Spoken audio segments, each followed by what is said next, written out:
The Torah doesn't say why Lot's wife turned around. All we know is that Lot and his family were fleeing. He barely made it out of Sodom and Gomorrah alive. An angry crowd had gathered at their doors to demand they hand over the men, the angels who were protected in their house. As they fled, the angels warned, "Do not look behind you or you will be swept away." They were running, while behind them God was raining down fire and brimstone onto the cities that were once their home, leveling them.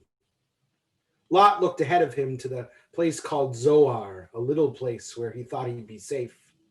Their two youngest daughters kept their eyes in front too, looking towards the future, though they had left fiancés in Sodom, lovers they would never see again.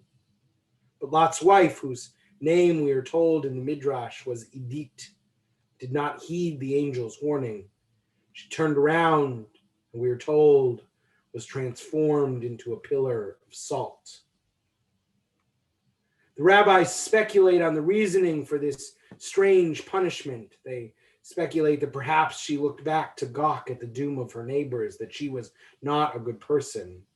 They invent stories about her that paint her in a bad light, that she was as corrupt as anyone in the city.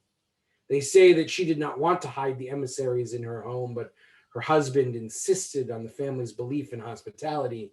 He insisted that she cook for them.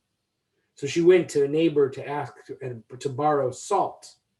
The neighbor responded, "Don't you have enough salt for your household?" And she replied, "Yes, but my husband has invited in guests." Thus the townspeople of Sodom came to know about the guests and rallied against them. So the rabbis figure because she sinned with salt, she was punished by being transformed into salt. I don't know why they feel the need to drag her reputation through the mud, to disparage her with falsehoods. Nowhere does the Torah indicate that she was anything but hospitable to the angels. The Torah does hint at a much simpler explanation for Edith's turn.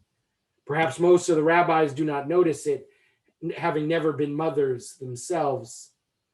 Lot and his wife did not have 2 daughters, but 4. The other 2 were married, and when Lot came to warn them, the husbands thought that he was joking. They sent him away, so they and their families remained in Sodom for the destruction. Lot's wife cannot bear to leave her daughters. As they run for the hill, she turns lovingly towards them. She witnesses the destruction. She knows her daughters are gone, and she is overcome. Her salty tears overtake her. She stands there motionless, agape at the desolation. Her family makes it safely to Zoar, but she never does. The pillar of salt, the rabbis teach us, remains in that place for all time. She is there to this day amongst the salt formations near the Dead Sea. Whether it is a memorial or a warning, the rabbis do not speculate. Lot looked only to the future. He saw a place where he might be safe. Zoar means little place. It was tiny, but it was the birthplace of hope.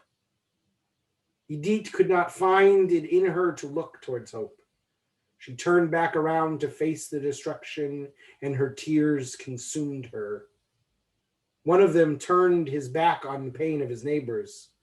One of them turned to face them and lost herself. I don't know who was right. I know who was wrong. The angels. The angels that forbid them from turning around, that said that the only way forward was not to look back. Abarbanel points out that this concern that the people of Zohar surely looked out and saw the destruction in the plain and were not transformed into salt. So he concludes the angel's warning must mean, forget about your past, you are leaving it behind. I cannot abide this solution. I cannot believe that the only way forward from destruction is to not look back. Lot learns nothing from his time in Sodom. He knows nothing of those who suffered, even of the suffering of the wicked. He goes to Zohar, a place that is narrow, a place of more constriction, more short-sightedness. His choice is as immobilizing as his wife's. No, we must find a middle ground. We must find a way to turn the pain of our neighbors, to turn to the pain of our neighbors, to see the burning of our planet, the face of the desolation of 230,000 dead, but yet not let the tears consume us or keep us from moving forward. We cannot build a just future unless we look bravely at our past. We cannot repair what we will not see. No matter who you voted for in Tuesday's election, I think we can all agree that these last months and years have been harrowing. We can smell the smoke of destruction and hear the mothers crying for their lost children. And we have an opportunity now to move forward. But the choice is, will we move forward towards new narrowness, or will we move forward into the wide open plain? Will we build something new, something unlike anything that has come before? To do that, we must be able to look back with courage and resolve, with a willingness to see and acknowledge our neighbor's pain, to mourn for what we have lost. The destruction of Sodom and Gomorrah did not take place in the middle of the night, but rather, we are told, at dawn. Somewhere between narrow-mindedness and fiery destruction is the dawning of a new light, a new hope, a new promise. We can emerge into the sunlight, but only with an honest accounting of the long night that came before. I am reminded of a poem by Clint Smith that lives at the intersection between hope and destruction. I want to end this section of meditation on the Torah with his words, because part of a willingness to look at the destruction is to hear the voices of people who are not like us, who understand this moment and this challenge differently. We must do what both Lot and Edith do, which is to look beyond our own both fail to do, which is to look beyond our own narrow interests, our own family's pain, to discover something larger than ourselves on this, the dawn of a new day. I'll read his words, and then we'll pause for a moment of silence to live in the tensions of this new dawn. The poem is by Clint Smith. It's entitled, "When People Say We Have Made It Through Worse Before." When people say we have made it through worse before, all I hear is wind slapping against the gravestones of those who did not make it, those who did not survive to see the confetti fall from the sky, those who did not live to watch the parade roll down the street.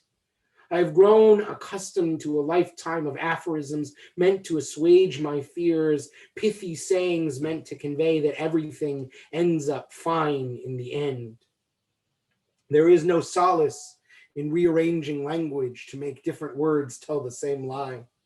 Sometimes the moral arc of the universe does not bend in a direction that will comfort us. Sometimes it bends in ways we don't expect, and there are people who fall off in the process. Please, dear reader, do not say I am hopeless. I believe that there is a better future to fight for. I simply accept the possibility that I may not live to see it. I have grown weary of telling myself lies that I might one day begin to believe. We are not all left standing after the war has ended. Some of us have become ghosts by the time the dust has settled.